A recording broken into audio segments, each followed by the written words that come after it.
Morning dear student, आज की class में हम लोग सॉल्व करेंगे IERT एंट्रेंस एग्ज़ाम 2022 में पूछे गए केमिस्ट्री के क्वेश्चंस को। इसके पहले ऑलरेडी मैंने डियर स्टूडेंट मैथ एवं फिजिक्स के क्वेश्चन को बिल्कुल शानदार तरीके से सॉल्व करवा दिया है। यदि वो वीडियोज आपने अभी तक नहीं देखा है तो ज़रूर देखिएगा, डिस्क्रिप्शन में उसका लिंक मिल जाएगा। डियर स्टूडेंट, आज की क्लास समाप्त होने के बाद आपके पिछले 5 सालों के प्रीवियस ईयर पेपर सेट का कंप्लीट सॉल्यूशन हो जाएगा। इसके पहले ऑलरेडी मैंने 2021, 2020, 2019, 2018 और इसको लेकर के 2022 तक के सारे प्रीवियस ईयर पेपर सेट मैंने कंप्लीट करवा दिया है। यदि आपने अभी तक in previous year paper set का सॉल्यूशन अभी तक नहीं देखा है तो ज़रूर देखिएगा, डिस्क्रिप्शन में उसका लिंक मिल जाएगा। डियर स्टूडेंट, आपके पास IERT एंट्रेंस एग्ज़ाम में जो बचे दिनों की संख्या है वह हम कह सकते हैं मैक्सिमम आपके पास 15 से 16 दिन बचे हैं। तो लास्ट के 15 से 16 दिन में आपको ज़्यादा से ज़्यादा प्रैक्टिस करने की ज़रूरत है।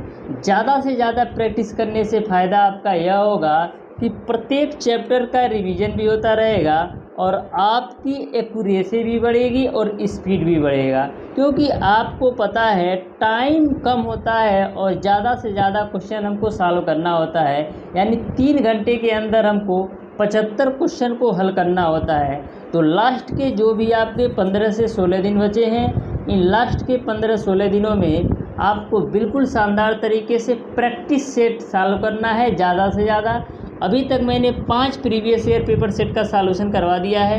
आने वाले दिनों में मैं 10 से ऊपर प्रीवियस ईयर पेपर सेट का सॉल्यूशन करवा दूंगा।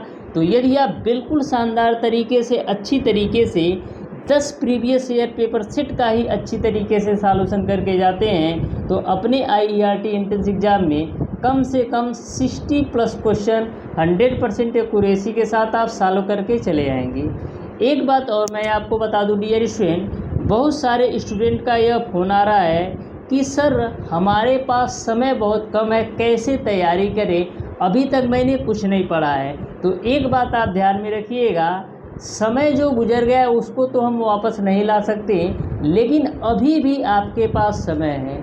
सबसे बड़ी यह बात है कि अभी भी आपके पास 15 से 16 दिन का समय है। तो लास्ट के इन 15 से 16 दिन में सारी चीज़ों को छोड़कर यदि आप अच्छी तरीके से 8 से 10 घंटा घर पर बैठकर अच्छी तरीके से तैयारी करते हैं तो 100% गारंटी के साथ मैं कह सकता हूं कि आप 65+ क्वेश्चन 100% एक्यूरेसी के साथ सॉल्व करके आएंगे। बस करना क्या है, लास्ट के 15 से 16 दिनों के लिए आपको सारी चीज़ों को एक साइड में रखते हुए घर पर बैठकर अच्छी तरीके से 8 से 10 घंटा बिल्कुल शानदार तरीके से डेडिकेशन के साथ तैयारी करना है। बिल्कुल अच्छी तरीके से यदि आप लास्ट के 15 से 16 दिन 8 से 10 घंटे अच्छी तरीके से तैयारी कर लेते हैं तो 100% श्योर गारंटी के साथ मैं कहता हूं कि आपका सिलेक्शन IERT कॉलेज में हो जाएगा। अब डियर स्टूडेंट, आज की क्लास को स्टार्ट करते हैं। प्रत्येक क्वेश्चन को आप ध्यान से समझिएगा, आपका समय बहुत कीमती है। तो मैं चाहूँगा कि बहुत ही कम समय में केमिस्ट्री के जितने भी क्वेश्चन पूछे गए हैं IERT एंट्रेंस एग्ज़ाम 2022 में, टोटल क्वेश्चन को सॉल्व करवाने का प्रयास करूंगा। तो लास्ट के 15 मिनट बिल्कुल ध्यान से अच्छी तरीके से डेडिकेशन के साथ प्रत्येक क्वेश्चन के सॉल्यूशन को आप ज़रूर देखिएगा। तो डियर स्टूडेंट, जो आपका केमिस्ट्री का क्वेश्चन दिया गया है IERT एंट्रेंस एग्ज़ाम 2022 में, वो आपका क्वेश्चन नंबर 26 से लेकर के क्वेश्चन नंबर 50 तक के जितने भी क्वेश्चन दिए गए हैं, टोटल क्वेश्चन आपके केमिस्ट्री के क्वेश्चंस हैं। और जो आपका क्वेश्चन नंबर 1 से लेकर के क्वेश्चन नंबर 25 तक के क्वेश्चन थे वो आपके फिजिक्स के क्वेश्चन थे, जिसको ऑलरेडी मैंने सॉल्व करवा रखा है। और क्वेश्चन नंबर 51 से लेकर के क्वेश्चन नंबर 75 तक के जितने भी क्वेश्चन दिए गए थे वो आपके मैथ के क्वेश्चन थे, उनको भी मैंने ऑलरेडी सॉल्व करवा रखा है। यदि वो आपने वीडियो अभी तक नहीं देखा है तो ज़रूर देखिएगा, डिस्क्रिप्शन में उसका लिंक मिल जाएगा। तो क्वेश्चन नंबर 26 आपका है बेकिंग चूड़, बेकिंग सोडा और एक खाद्य अम्ल यानी का मिश्रण है। यानी कि बेकिंग चूड़, बेकिंग सोडा और एक खाद्य अम्ल के मिश्रण से क्या बनता है। तो बेकिंग चूड़, बेकिंग सोडा और एक खाद्य अम्ल के मिश्रण से डियर स्टूडेंट टार्टिक अम्ल बनता है, यानी कि क्वेश्चन नंबर 26 का ऑप्शन नंबर सी सही हो जाएगा। क्वेश्चन नंबर 27 आपका है, कुछ धातु को पीट कर पतला शीट बनाया जाता है, इस गुण को कहते हैं। तो कुछ धातु को पीट कर पतला शीट बनाया जाता है, इस गुण को डियर स्टूडेंट आघात वर्धनीयता कहते हैं, यानी कि क्वेश्चन नंबर 27 का ऑप्शन नंबर डी सही हो जाएगा। क्वेश्चन नंबर 29 आपका है, अधिकांशतः पीएच मापने के लिए के साथ संचेतित कागज का उपयोग किया जाता है। तो अधिकांशतः पीएच मापने के लिए संसेचित कागज के साथ डियर स्टूडेंट सार्वत्रिक सूचक का उपयोग करते हैं, यानी कि क्वेश्चन नंबर 28 का ऑप्शन नंबर डी सही हो जाएगा।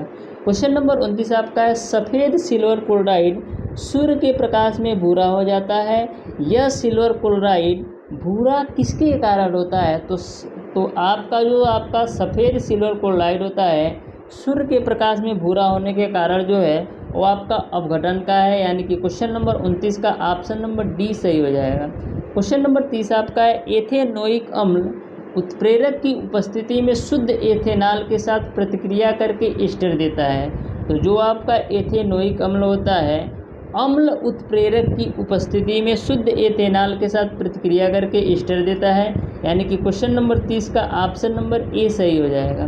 क्वेश्चन नंबर 31 आपका है, ज्ञात प्राकृतिक पदार्थ में सबसे कठोर है और इसका गलनांक बहुत अधिक होता है। तो जो आपका हीरा होता है एक ऐसा प्राकृतिक पदार्थ है जो सबसे कठोर होता है और इसका गलनांक भी बहुत अधिक होता है, यानी कि क्वेश्चन नंबर 31 का ऑप्शन नंबर ए बिल्कुल राइट आंसर होगा।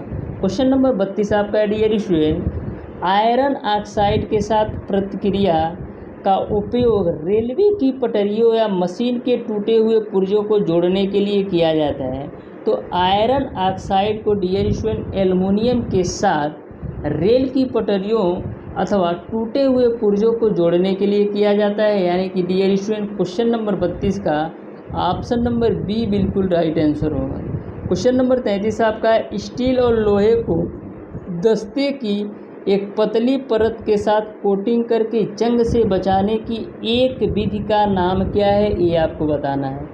तो स्टील और लोहे की जस्ते की एक पतली परत के साथ कोटिंग करके जंग से बचाने की एक विधि को हम कहते हैं डियर स्टूडेंट गैल्वेनीकरण, यानी कि क्वेश्चन नंबर 33 का ऑप्शन नंबर सी सही हो जाएगा। क्वेश्चन नंबर 34 आपका है, मैग्नीशियम रिबन को चमकदार सफ़ेद ज्वाला में जलाया जाता है तो वह सफ़ेद चूड़ में परिवर्तित हो जाता है, वह चूड़ है। तो ध्यान से इस क्वेश्चन को पढ़िए, क्वेश्चन नंबर 34 को, और बताइए आपका कौन सा ऑप्शन सही होगा। तो जो आपका मैग्नीशियम ऑक्साइड होता है डियर स्टूडेंट, मैग्नीशियम रिबन को चमकदार सफ़ेद ज्वाला में जलाया जाता है तो वह सफ़ेद चूड़ में परिवर्तित हो जाता है। क्वेश्चन नंबर 35 आपका है, सफ़ेदी के 2 से 3 दिनों के बाद बनता है और दीवारों को एक चमकदार फिनिश देता है, उसका नाम क्या है? सफ़ेदी के 2 से 3 दिनों के बाद बनता है और दीवारों को एक नई चमक देकर जाता है, उसका नाम आपसे पूछा जा रहा है क्या है? तो उसका नाम कैल्शियम कार्बोनेट है, यानी कि क्वेश्चन नंबर 35 का ऑप्शन नंबर सी सही हो जाएगा। चलिए बताइए कैल्शियम कार्बोनेट का रासायनिक सूत्र क्या होगा। तो कैल्शियम कार्बोनेट का रासायनिक सूत्र आपका होता है CaCO3। तो यह आपका कैल्शियम कार्बोनेट का रासायनिक सूत्र है। क्वेश्चन नंबर 36 आपका है, हमारा अग्नाशय बनाता है वह भोजन को पचाने में सहायक होता है। तो हमारा जो अग्नाशय होता है डियर स्टूडेंट हाइड्रोक्लोरिक अम्ल बनाता है, यानी कि क्वेश्चन नंबर 36 का ऑप्शन नंबर बी सही हो जाएगा। हाइड्रोक्लोरिक अम्ल का जो रासायनिक सूत्र होता है वो आपका HCl होता है। आपको ऐसा भी हो सकता है कि हाइड्रोक्लोरिक अम्ल ना लिख कर के HCl दे दिया जाए। वहीं पर पूछा जाए सल्फ्यूरिक अम्ल का रासायनिक सूत्र क्या होगा, तो H2SO4 होता है। क्वेश्चन नंबर 37 आपका है, से बना दूध इस्तेमाल हमारे शरीर का सबसे कठिन पदार्थ है। से बना दूध टूथ इनेमल हमारे शरीर का सबसे कठिन पदार्थ क्या है, ये आपको बताना है। तो जो आपका कैल्शियम फास्फेट होता है वो आपका टूथ इनेमल का यानी कि दांत का सबसे कठोर पदार्थ होता है, यानी कि क्वेश्चन नंबर 37 का ऑप्शन नंबर बी सही हो जाएगा। क्वेश्चन नंबर 38 आपका 2NaOH एक्वा है प्लस जिंक से अभिक्रिया करा रहा है तो X प्लस H2O बनता है, तो X की जगह पर क्या आएगा? तो जब आप 2NaOH को जिंक से अभिक्रिया कराएंगे, जब 2NaOH को जिंक से अभिक्रिया कराएंगे तो सोडियम जिंकेट मिलेगा, यानी कि क्वेश्चन नंबर 38 का ऑप्शन नंबर ए सही हो जाएगा। क्वेश्चन नंबर 39 आपका है चूने के पानी में कार्बन डाइऑक्साइड गैस डालने पर क्या बनता है? तो चूने के पानी में कार्बन डाइऑक्साइड गैस डालने पर डियर स्टूडेंट आपका कैल्शियम कार्बोनेट बनता है, यानी कि क्वेश्चन नंबर 39 का ऑप्शन नंबर ए सही होगा। क्वेश्चन नंबर 40 आपका है जब वर्षा के जल का pH मान इतना से कम होता है तो अम्ल की वर्षा होती है। तो जब वर्षा के जल का pH मान डियर स्टूडेंट 5.6 से कम होता है तो अम्लीय वर्षा होती है, यानी क्वेश्चन नंबर 40 का ऑप्शन नंबर बी सही हो जाएगा। क्वेश्चन नंबर 41 आपका है सीमित हवा में अयस्कों को प्रबलता से गर्म करने की एक प्रक्रिया है। तो सीमित हवा में अयस्कों को प्रबलता से गर्म करने की जो एक प्रक्रिया है डियर स्टूडेंट वो आपका अपघटन है, अपचयन है, यानी कि क्वेश्चन नंबर 41 का ऑप्शन नंबर ए बिल्कुल राइट आंसर होगा। क्वेश्चन नंबर 42 आपका है सब्जियों के पदार्थ का खाद्य में अपघटन अभिक्रिया का एक उदाहरण है। तो सब्जियों के पदार्थ का खाद्य में अपघटन अभिक्रिया का एक जो उदाहरण है डियर स्टूडेंट वो आपका उष्माक्षेपी है, यानी कि क्वेश्चन नंबर 42 का ऑप्शन नंबर बी सही हो जाएगा।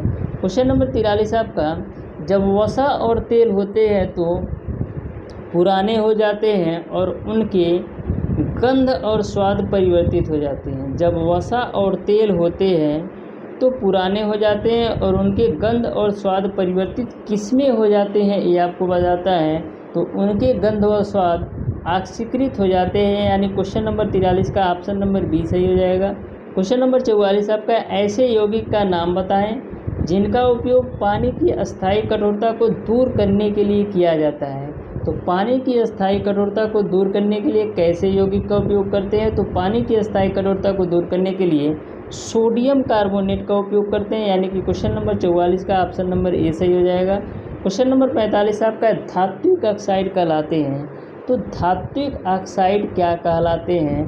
तो जो आपके धात्विक ऑक्साइड होते हैं डियर स्टूडेंट क्षारीय ऑक्साइड कहलाते हैं, यानी क्वेश्चन नंबर 45 का ऑप्शन नंबर सी सही हो जाएगा। क्वेश्चन नंबर 46 आपका है जब कोई धातु के साथ अभिक्रिया करती है तो हाइड्रोजन गैस नहीं देती है, यानी कि कोई भी ऐसी धातु है जो आपका धातु के साथ अभिक्रिया करती है तो हाइड्रोजन गैस नहीं देती है, ये आपको बताना है। तो जब आपका HNO3 धातु के साथ अभिक्रिया करती है तो हाइड्रोजन गैस नहीं देती है, यानी क्वेश्चन नंबर 46 का ऑप्शन नंबर ए सही हो जाएगा। क्वेश्चन नंबर 47 आपका है तांबा के साथ प्रतिक्रिया नहीं करता, यानी कि कौन सा इसमें पदार्थ है जो तांबा के साथ अभिक्रिया नहीं करता है? तो तनु HCl तांबा के साथ अभिक्रिया नहीं करता। क्वेश्चन नंबर 48 आपका है फास्फोरस के यम कोश में इलेक्ट्रॉनों की संख्या क्या होगी? तो सबसे पहले आपको फास्फोरस का परमाणु क्रमांक पता होना चाहिए। फास्फोरस का परमाणु क्रमांक होता है 15। इसका इलेक्ट्रॉनिक विन्यास करेंगे तो 2 8 और 5 हो जाएगा, 2 8 और 5 हो जाएगा। जो पहला कोष होता है ये आपका के का होता है, दूसरा कोष आपका एल का होता है और तीसरा कोष आपका यम का होता है। बोला है यम कोष में इलेक्ट्रॉन की संख्या, तो यम कोष में इलेक्ट्रॉन की संख्या कितनी है? 5।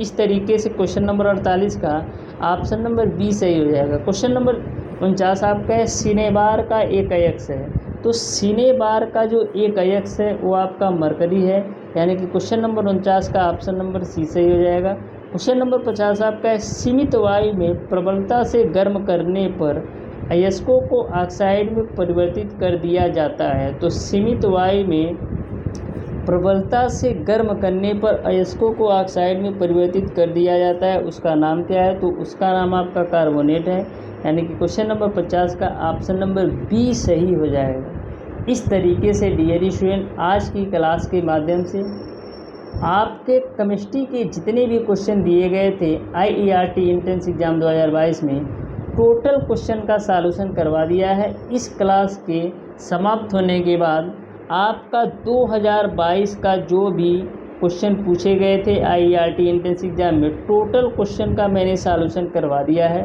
अभी तक टोटल मैंने 5 प्रीवियस ईयर पेपर सेट का सॉल्यूशन करवा दिया है, 2018 से लेकर के 2022 तक का। यदि आपने अभी तक सारे प्रीवियस ईयर पेपर सेट का सॉल्यूशन नहीं देखा है तो ज़रूर देखिएगा। कम से कम आप 8 से 10 प्रीवियस ईयर पेपर सेट का 3 से 4 बार अच्छी तरीके से तैयारी करके ज़रूर जाइएगा, जिससे आपकी एक्यूरेसी लेवल अच्छी तरीके से हो जाए। तो डियर स्टूडेंट, मिलते हैं नेक्स्ट क्लास में, तब तक के लिए धन्यवाद।